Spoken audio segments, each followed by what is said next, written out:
Assembly ముందుకు కులగణన నివేదిక. వెనుకబడిన వర్గాల అభ్యున్నతే లక్ష్యమన్న సీఎం రేవంత్. కాంగ్రెస్ లో చేరిన బీఆర్ఎస్ ఎమ్మెల్యేలకు నోటీసులు. అనర్హత పిటిషన్ ఆధారంగా అసెంబ్లీ సెక్రటరీ తాఖీదులు. ఆదాయార్జన శాఖలపై ఏపీ సీఎం ఫోకస్. మంత్రులు అధికారులతో చంద్రబాబు సమీక్ష. కూటమి ఖాతాలోకి తిరుపతి డిప్యూటీ మేయర్ పీఠం. టీడీపీ అభ్యర్థి మునికృష్ణకు అనుకూలంగా 26 ఓట్లు. మస్తాన్ సాయి, శేఖర్ బాషాపై లావణ్య ఫిర్యాదు. డ్రగ్స్ కేసులో ఇరికించే ప్రయత్నం చేశారని ఆరోపణ.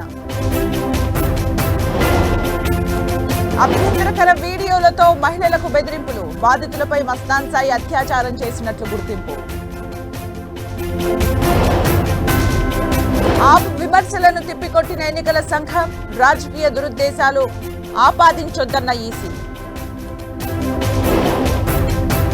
తొక్కిసలాట మృతుల సంఖ్యను కేంద్రం దాచిపెడుతోంది. కుంభమేళా నిర్వహణ ఆర్మీకి అప్పగించాలన్న అఖిలేష్. ఉత్తరప్రదేశ్ లో ఢీకొన్న 2 గూడ్స్ రైలు. పట్టాలు తప్పిన ఇంజిన్. అధికారుల దర్యాప్తు. అమెరికా నుంచి భారత వలసదారులు వెనక్కి. 205 మందితో టెక్సాస్ నుంచి బయలుదేరిన విమానం. అమెరికా చైనా మధ్య వాణిజ్య యుద్ధం. యుఎస్ దిగుమతులపై డ్రాగన్ కొత్త సుంకాలు. భారీ లాభాల్లో స్టాక్ మార్కెట్లు. 78,000 పాయింట్ల ఎగువకు సెన్సెక్స్.